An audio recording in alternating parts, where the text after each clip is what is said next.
É desesperador ver que eu faço tudo para melhorar as minhas espinhas e nada tem adiantado. Seja muito bem-vindo, bem-vinda a mais um Papo Íntimo da Clínica NWB, com as maravilhosas médicas da Clínica NWB, hoje para falar sobre espinhas, acne, que muitas vezes tem resultado incrível, mas tem pacientes que persistem nessas lesões. E para isso eu chamei minhas amigas Malu e Aline para explicarem o primeiro, entender esse ciclo da acne, né, principalmente da mulher adulta, que é o assunto mais pautado, mas e por que as pacientes não respondem ao tratamento? Pode falar. Na verdade, a acne ela é multifatorial, né? Então, a gente envolve tanto a questão hormonal, a questão bacteriana, a produção de sebo, né, que é a oleosidade, envolve hábitos de vida, alimentação, estresse, sono e tudo. Então, por si só, ela já é bem desafiadora por ser uma doença que é multifatorial, né? Então, por exemplo, tem paciente que fala assim, eu faço tudo certinho, mas não está melhorando. Na verdade, o tudo certinho às vezes não está englobando tudo, né? Sim. Então, a gente tem que tentar abranger de uma maneira bem ampla todos os fatores causais, né, Malu? Exato.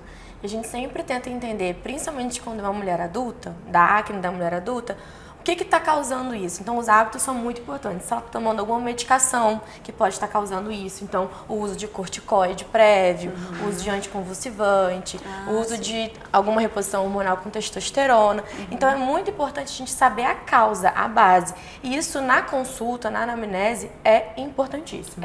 Principalmente, como acne da mulher adulta, uma das causas mais importantes é a síndrome do ovário policístico. Então, a gente tem a nossa gineco, a Mari, para a gente poder conseguir fazer uma abordagem completa, para a gente poder definir, saber, diagnosticar, porque o tratamento é completamente diferente, né? E na adolescência, é aquilo que eu falo para os meus pacientes adolescentes, tem muito fator hormonal, né, que está com um boom de hormônio na adolescência, então você tem que entender que aquela acne ali, ela vai ficar um tempo, né, o paciente às vezes acha que vai começar um tratamento e vai parar 100% com a acne. E na mulher eu falo muito isso, na menina, né, no período pré-menstrual, muito provavelmente sua acne vai dar uma piorada, mas a gente tem que ter aquele controle. Sim. Então aquele processo de skincare direitinho, fazer os procedimentos aqui em consultório com laser para diminuir a inflamação, então é todo um conjunto e entender que isso, em algum momento ou outro, vai dar uma piorada, mas que vai melhorar com o tratamento correto. A paciente que tem espinha na adolescência, ela tem mais predisposição de ter espinha na vida adulta?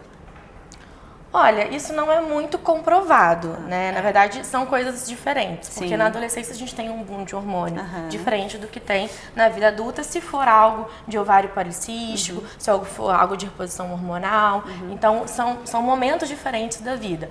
Mas muitos pacientes acabam tendo, sim. Eu, por exemplo, sou... Geralmente é a que continua. É o que continua. Que eu vejo que tem pessoas que repetem o ciclo de Rockefeller, por exemplo. Isso, exatamente. Que na verdade a acne ela pode acontecer na adolescência e nunca mais voltar. Ela pode nunca ter tido na adolescência e na idade adulta ela pode iniciar por motivos hormonais. Eu vejo muito pacientes com uso de testosterona, né? Que não tinham e aí desenvolvem oxandrolona, que desenvolvem e às vezes o médico da integrativa, ele só usa a medicação que é aquela espirulactona, que se você tem um pouquinho mais de glândula sebácea ali, já não é suficiente, a paciente não entende, vem pra gente desesperada com espinha nas costas, né? Isso é uma etapa muito importante. Eu falo que eu não quero dar um tiro de canhão numa formiga, nem dar um carinho no leão, né? Sim. Então, a gente vai escalonando de acordo, mas chega uma hora que se o paciente já fez tudo bonitinho, todos os tratamentos tópicos e tudo, a gente precisa entrar com uma medicação oral. Então, assim, a acne, a gente precisa entender esse comportamento, o comportamento do paciente também. Se o paciente faz uma higienização adequada, se faz uma hidratação adequada, se usa o ácido adequadamente, né? Porque senão fica um chove não molha. E entender de acordo com a gravidade para a necessidade de medicações orais e tudo. Isso. A Aline sabe, né? Eu, em alguns momentos específicos, mesmo usando o Roctoid da dose da beleza, mesmo já estando numa fase mais madura, eu tenho aquelas espinhas, assim, grandes que aparecem num lugar... Uma espinha num lugar totalmente aleatório.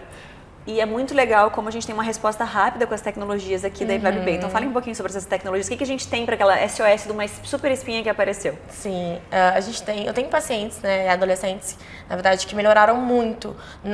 A gente evitou um pouco o uso do Rocutan, por ser pacientes muito mais jovens e tudo mais, mas que é uma medicação muito segura, tá? Quando é bem indicado, realmente tem que fazer.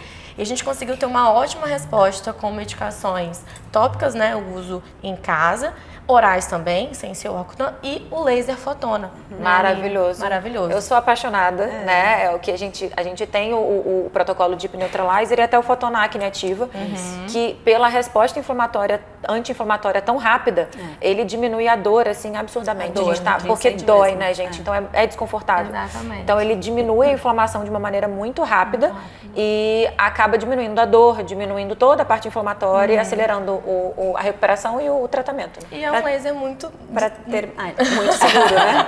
Muito seguro. O pós dele também, pós-laser é muito tranquilo. Então, às vezes, pacientes, né, meninas que têm evento, têm uma festa, e não tem problema realizar naquela semana. Pelo que contrário.